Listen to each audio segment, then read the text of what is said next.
Salmon? I thought I put a restraining order on you. Why are you calling me? Ha! Hello, Jack of Jack's Gaming Zone.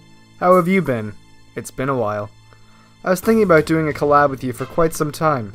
Perhaps Metal Gear Solid? Metal Gear? Yes, Jack. Metal Gear. No. I'm never associating with you again. Not after that incident. Come on, Jack. We go a long way back. You know you want to collab. Well, I guess we both need money. I already owe Trey enough money as it is. Then it's settled. My first collab. I can't wait. What's wrong? Snake! Snake! I am back once again. You thought you could get rid of me, didn't you? Guess again. I have come with a spicy hot new video for your eyeballs to consume on this very day. Me being the expert tactician I know I am, I strategically roped in an unsuspecting fool to aid me in my Metal Gear Solid review today. You all love him. I completely despise him. Everyone give a hand for Jack's Gaming World. Hello there guys, I'm some random guy from a YouTube channel you've probably never heard of. But enough about that, let's cut straight through the pointless filler and get to it. And how could we start an MGS review without mentioning the man behind the curtain, Hideo Kojima, the director of the Metal Gear franchise. Before Daddy Kojima's claim to fame with the Metal Gear series, he got to start with some Penguin game for the MSX that nobody cares about. He's made a few other notable titles such as Snatcher, Police Nuts, and Zone of the Enders, which all have a decent cult following. Mr. Kojima would eventually strike gold with a title called Metal Gear, released on the MSX home computer in Japan of '87.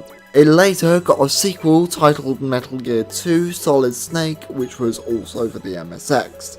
However, it wasn't until the PlayStation with Metal Gear Solid where the series became a smash hit worldwide. Now, since this is quite the meaty game in terms of story, we'll try to trim the fat as best we can. I should also mention that if you have not played Metal Gear 1 and 2 on the MSX, which I'm sure is a lot of people, then you can go into the briefing menu and get yourself caught up. One of Metal Gear Solid's main draws is its movie-like plot and involved story. So if you care about spoilers, skip ahead. Like seriously, this game is heavily plot-driven.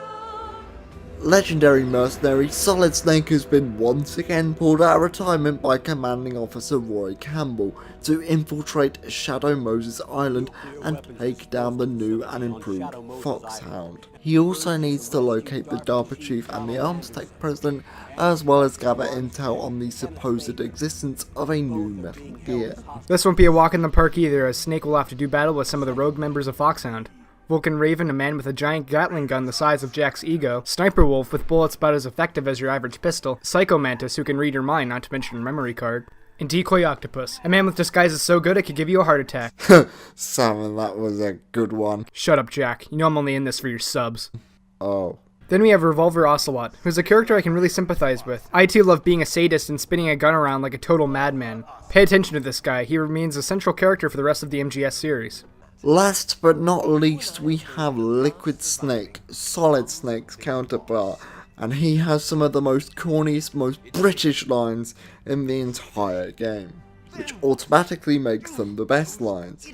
Snake, however, is not alone on his mission, as he's got a team of people to help him out. Colonel Campbell, Snake's commander, who gives helpful advice every now and then, along with Naomi Hunter, who is totally on our side and isn't shady in the slightest. There's also Mei Ling, the best waifu in the game. Master Miller returns from Metal Gear 2 sporting badass shades and a voice performance on par with that of Liquid Snake. Finally, we have Nastasha Romanenko, a weapons expert that will give you the rundown as to the various uses of your expansive arsenal. What a babe! Of course I didn't need help from her because I'm already a weapons expert myself. You can call them at any point through codec, but at no point are you ever required to do so. This provides new players with the help they need while also not being intrusive to returning players.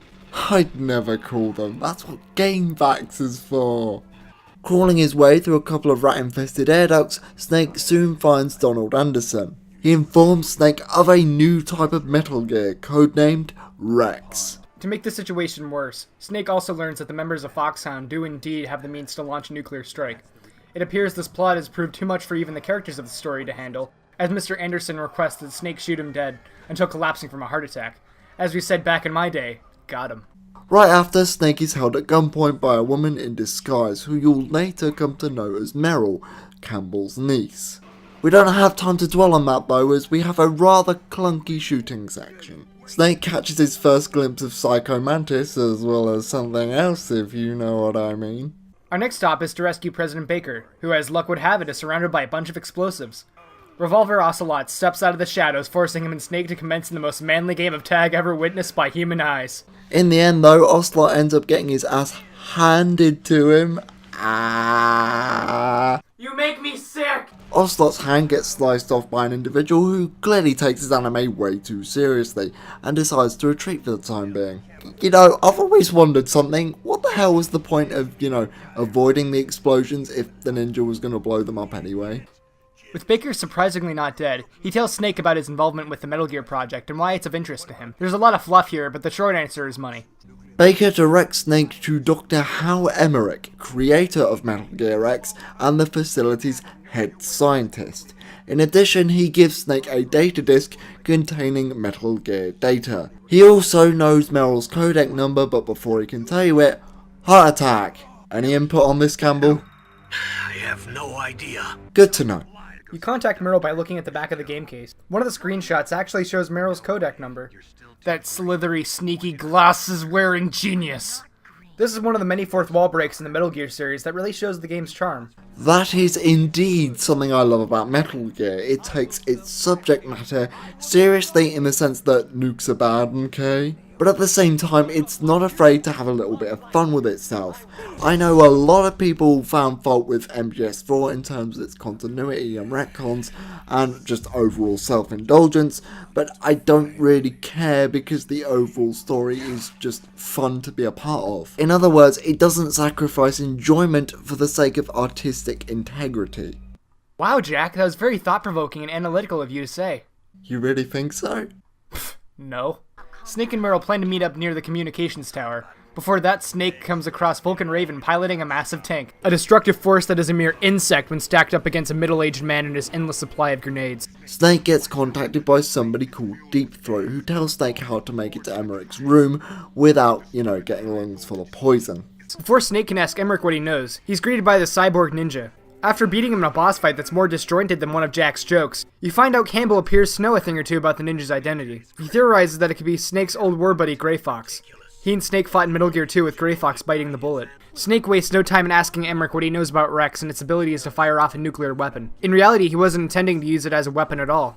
He was just inspired by the robots in those Korean cartoons he saw and thought it looked cool, so he wanted to make one himself. This exchange between Snake and Otacon highlights two things. The first is that although inventions like these can do some horrific things, the people behind them aren't always bad people and do it for the sake of scientific research. Maybe they're just like you, a fan of those Chinese finger paintings. The second thing that it establishes is the influence of the media we consume. Think about it for a second. I bet you've heard quite a few stories in the past of, somebody joining the army after enjoying a game of Call of Duty. Keep in mind, I am not at all saying that these types of video games lead to violent behaviour. I am merely suggesting that they may have inspired them to enroll, the same way that these games also inspire me to make videos about them. In an odd twist of irony, I've even heard people say they enrolled because of Metal Gear Solid, which is, yeah. After that, Snake and Mel meet up to have a thought-provoking talk about war. In a restroom of all places. Meryl wonders whether she belongs on a battlefield and asking Snake why he does that sort of thing. She also holds one of the 3 keycards we need to stop the nuclear launch.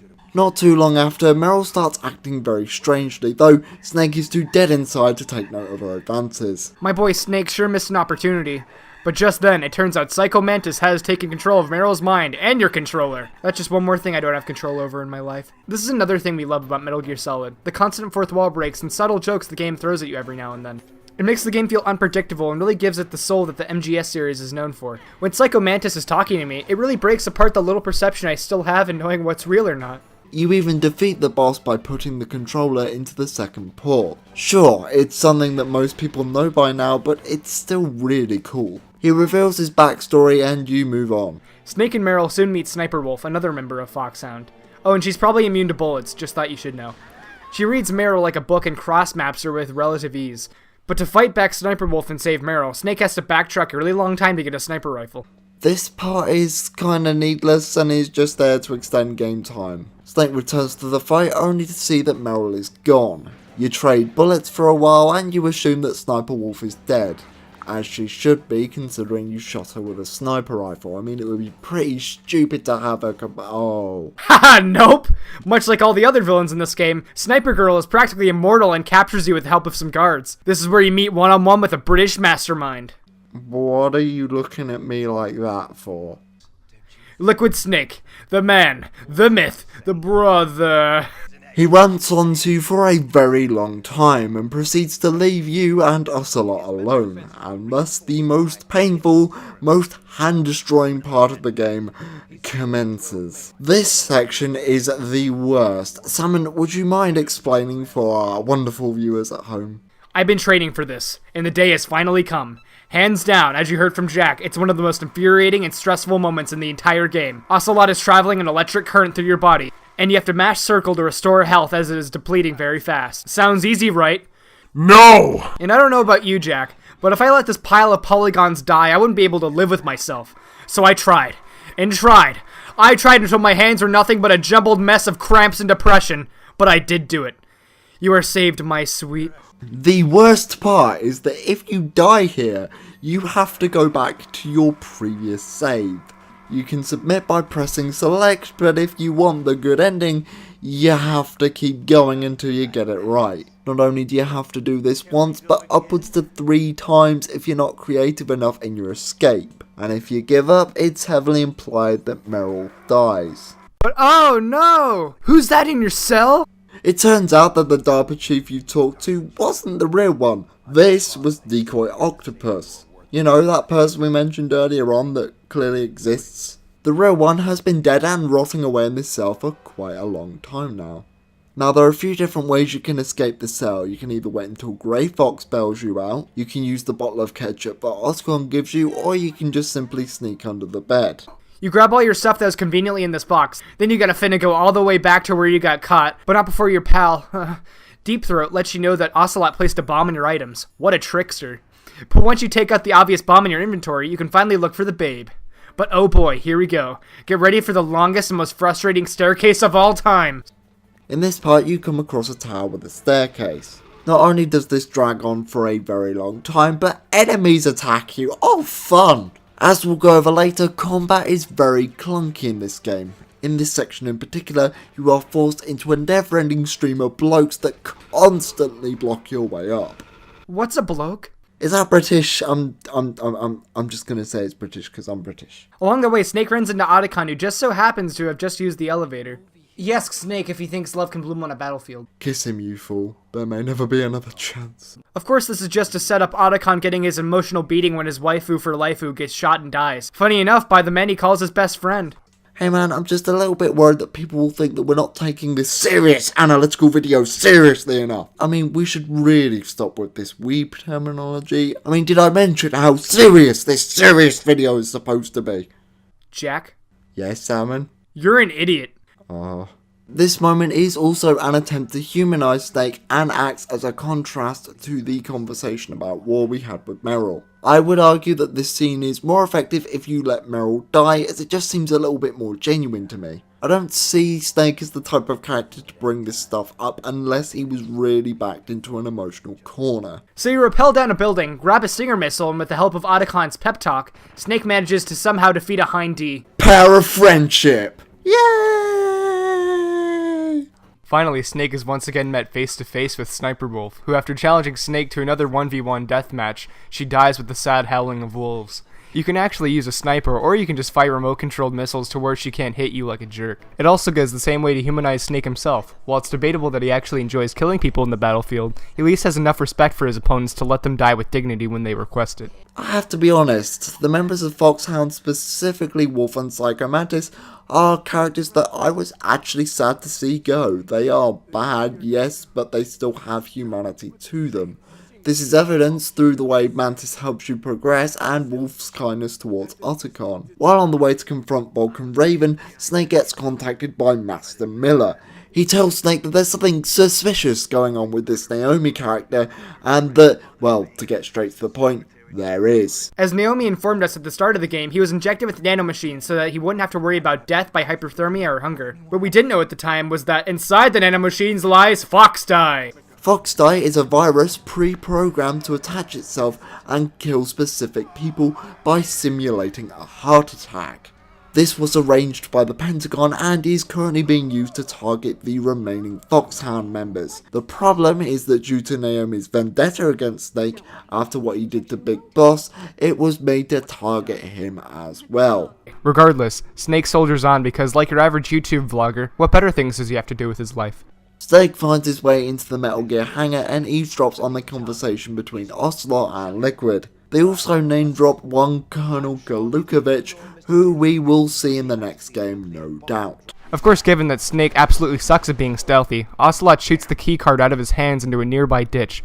After a tedious game of back and forth, Snake manages to use different room temperatures to get the keys he needs to deactivate Rex. Only problem is that it was never activated in the first place, causing Snake to activate it.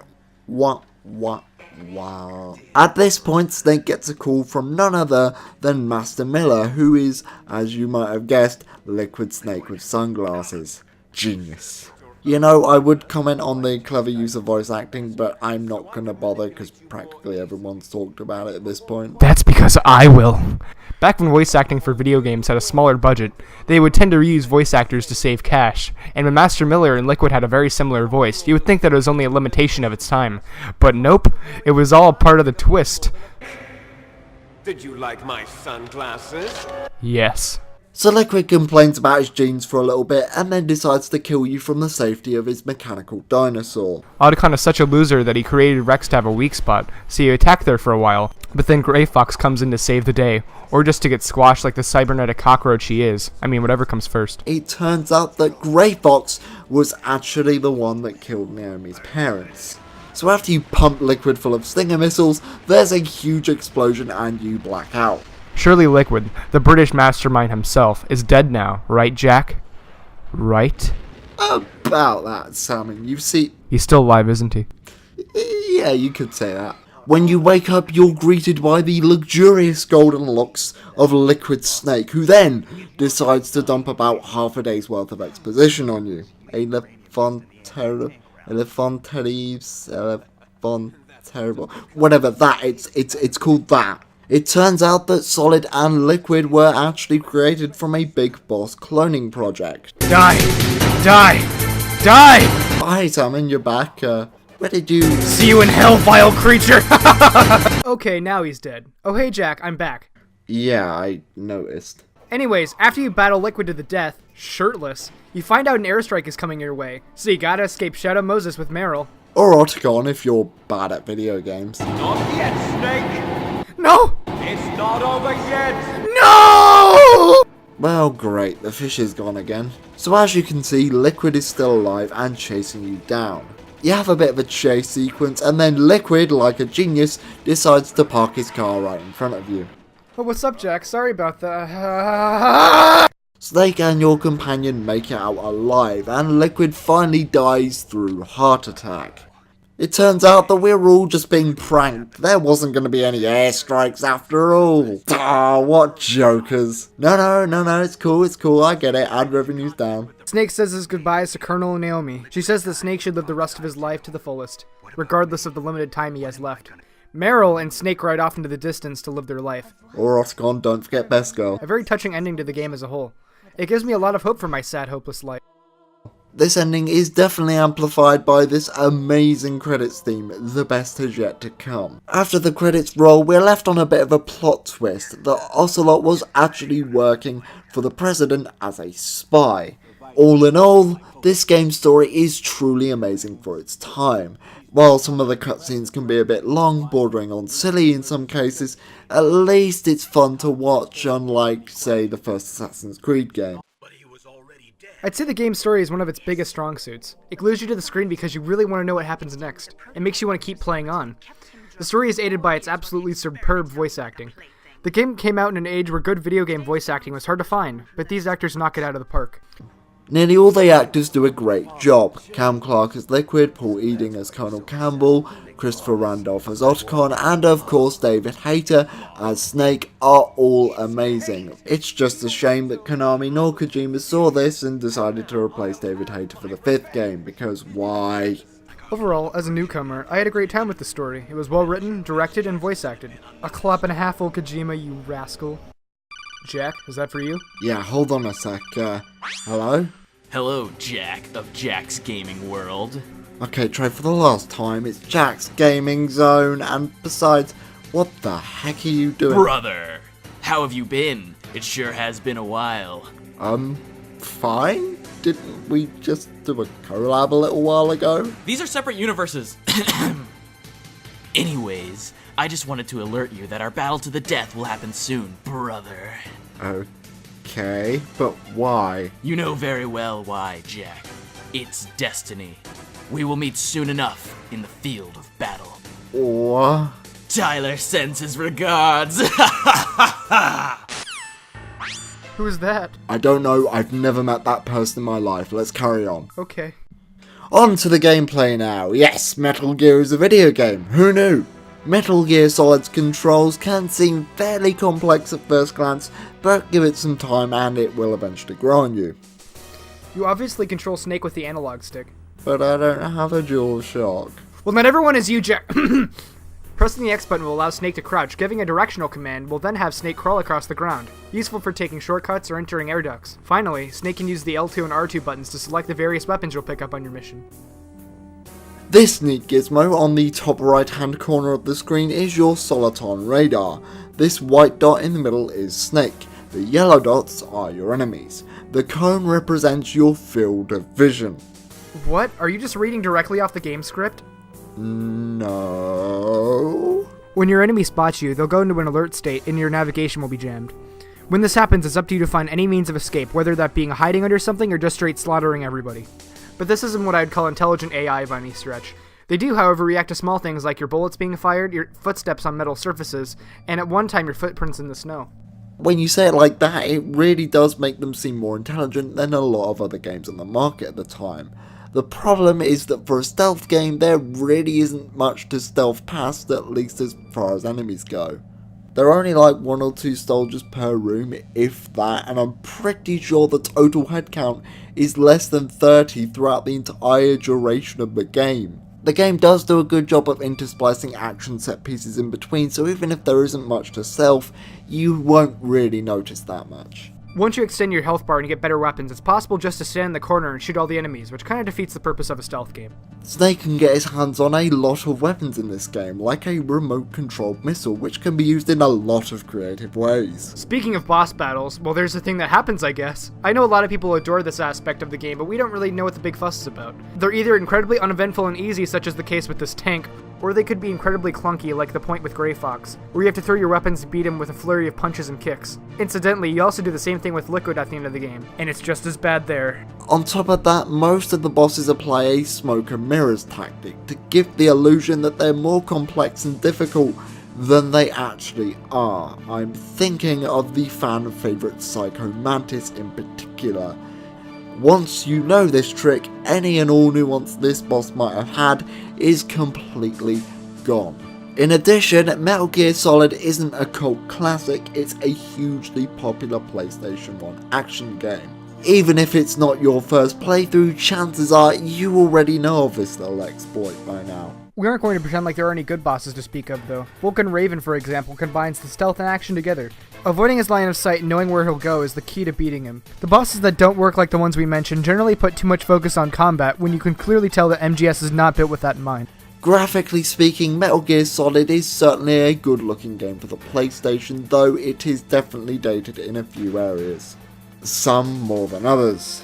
While the interior of the base may be dark and brooding a lot of the time, it's surprisingly varied in terms of aesthetics.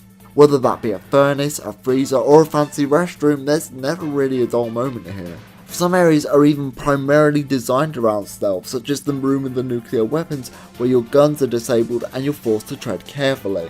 On top of that, sometimes an area will have different ways to approach them, meaning that it's up to you how you want to go about this mission. The biggest example is at the beginning of the game, where you're told about 2 points of entry, ultimately leaving it up to you to decide which one you take. Granted, not every area is like this, but the keycards restrict you from just going anywhere you please.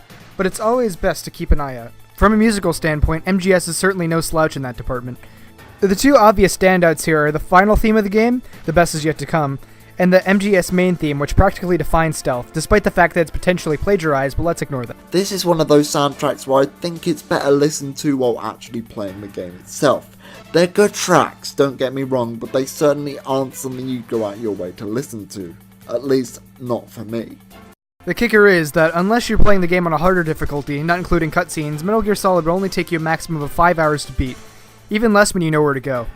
That's not a bad thing if the game is fun, which it is, but a lot of the enjoyment from Metal Gear comes from the story. It is possible to skip it, but you'd be missing out on 50% of the package. And with that, guys, ends the MGS Review Collab thing. I hope you enjoyed it and... Not yet, Salmon! It's not over yet! Metal Gear Solid Twin Snakes, a GameCube remake developed by Silicon Knights, the same people behind Eternal Darkness. But I haven't played that game. Well then I guess you're gonna have to shut up and listen then, won't you, Salmon? Graphically speaking, the game has seen some drastic changes. Most notably, the characters' faces don't look like they're made out of melted cheese. Think of Twin Snakes in a similar fashion to the Pokemon remakes, sporting the changes and additions made up until that point in the series. In this case, Twin Snakes has the same mechanics as MGS2, and man does that feel good. Hanging off ledges, first person aiming, tranquilizer guns, peeking around corners, oh yes! Enemy soldiers have gotten quite a bit more intelligent since last time. They will call for backup if they see an unconscious body or one of their teammates isn't responding. And if they do, you better get the hell out of Dodge, because they will hunt you down like a pack of dogs. Psycho Mantis' mind reading has now been changed to include more Nintendo games as opposed to Konami games from before. The voice acting has also been completely redone, and while I do think the lines are more competently read here, I'm not gonna lie, I do miss the silliness of the original, especially in Liquid's case. A huge point of contention for a lot of people is the over-the-top nature of the cutscenes, but I just don't see it. Make no mistake, they are over the top to be sure, but MGS has never really been grounded in reality to begin with, so I never really did take them all that seriously. If you want to play MGS1, this is the version I would recommend to people above all. Or at least that's what I would be saying if it weren't so damn expensive. I don't regret my purchase, but even still it didn't come cheap. It's never been re-released either, so your only option is a physical copy, I'm afraid. This concludes our Metal Gear Solid review. Hopefully we did a good job of explaining everything. This game is packed to the brim with plot and a little bit of gameplay on the side. Metal Gear Solid is a classic that everyone should play at least once. Its riveting story and gameplay makes it a hard game to forget. Thank you all for watching, and have a great day. That was a pretty fun collab, wasn't it, Salmon? No.